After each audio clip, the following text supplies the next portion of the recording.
Hi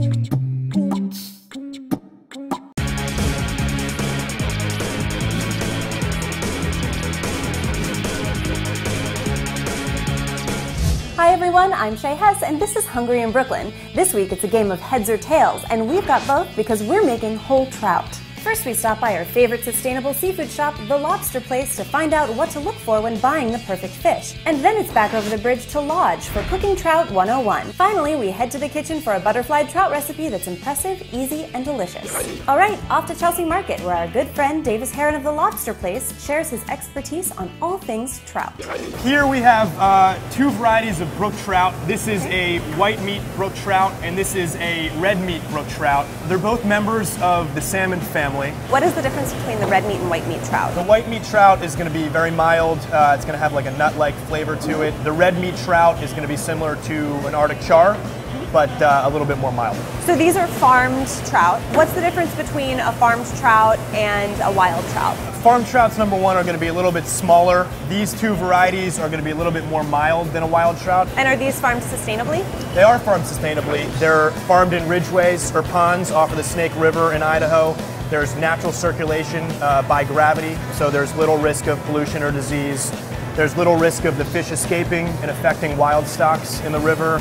And they have a low feed ratio of 1-to-1, which is basically the amount of dry food it takes to produce the amount of wet fish. So that means, 1 pound of protein per 1 pound of fish. It's pretty efficient. When you look at Atlantic salmon farming, it's around 3 or 4-to-1. These are both butterfly. It's a whole fish that's been scaled and gutted, and then you can see you've got those two great fillets. There's still a little fat over here, which you might trim off, and the head and tails are still on. Is this kind of good to go for me, or should I, ask my fishmonger to do anything else to this? You can definitely stick that right in the oven or in the pan, or wherever you like to cook it. You can also ask your fishmonger to fillet it completely, so you'd separate it from this main spine bone. Or you could take the heads off and the tails off and keep it butterfly. What's a good serving size for one person? I typically think one person can do about a fish. If you're serving other stuff with it, perhaps one fillet per person. But this is going to come out to be a little over half a pound of filleted meat. So when I come to the Lobster Place and I want to get the perfect trout, what do I look for? If it's a whole fish, you want to look for a fish that's got nice clear eyes, the gills are nice and bright red, and if it has the guts in it, it's got a firm texture to it, so you don't want a soft fish. When you're looking at a butterfly fish, you want to make sure that the meat doesn't have any bruises on it. There's no discoloration. You can ask your fishmonger if you want to smell it. It shouldn't smell like fish. You want to look for fresh gills, and you want to look for nice bright eyes. And that's the key to a fresh fish. Located in Williamsburg, Brooklyn, Lodge serves up serious comfort food with an emphasis on locally sourced and sustainable ingredients. Chef Jesse Vasquez is here to teach us how to take on trout. So should the home cook be scared of trout? I mean, it's a whole fish. It could seem a little intimidating. No, absolutely not. Trout is really easy to cook at home. You could pan fry it. You could bake. I mean, you could pretty much cook it really any way. And you could prepare it on a campfire if you wanted to. And what's your favorite way to prepare it? We just stuff them with lemon and rosemary, and then we grill it and just keep it real simple. So I think that people might be a little intimidated by the whole fishness of the trout. It's more traditionally served, as a whole fish, on the plate, which is kind of cool about trout. You don't see that in a lot of other fish. And do you eat all of it? Yeah, I mean... Do you eat the skin and stuff too? Oh yeah, I love the skin. Yeah? That's one of my favorite parts. Really? The trout skin? Yeah, especially if you grill it. You get it a little bit charred on the outside, nice and crispy. Yeah. That's probably my favorite part. So basically, you get a whole trout. It'll come gutted. Slice some lemon. Open this guy up. Place them in there. Some rosemary. You don't really have to chop it or anything. You just want the flavor, Close it back up, put a little olive oil on it. It'll help it not stick so much. Put a little bit of salt on there, rub it in. No more than 5 minutes on each side, you probably not even that. The fillets on it are real thin, so you really don't have to worry too much about undercooking it. Roll this guy over. Oh, it's gorgeous. So you get the nice grill marks on it.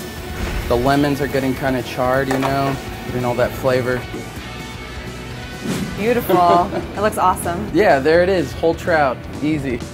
Jesse's grilled white meat brook trout was pretty awesome, so we're going to incorporate those flavors into our delicious oven-roasted red meat brook trout. So the first thing I need to do is make a garlic and rosemary paste.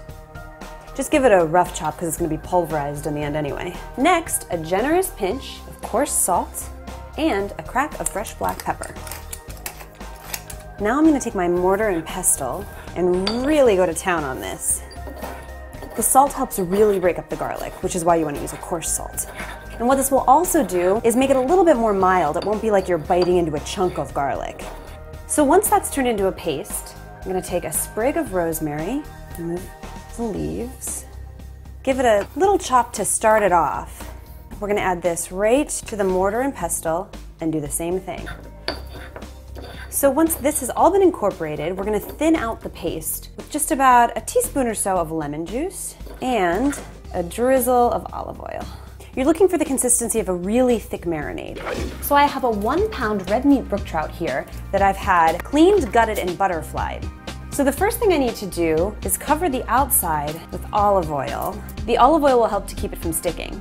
Also going to add just a little bit of salt to flavor the outside in case you care to eat the skin. Okay, and now for the fun part.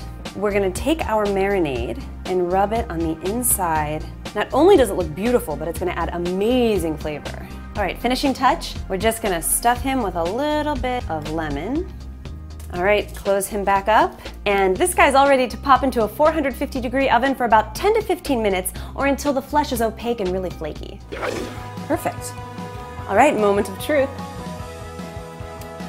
It's so good. It has a really mild garlic flavor and the lemon and rosemary really pop. It's absolutely delicious and super elegant. For this recipe and more, visit hungryinbrooklyn.com.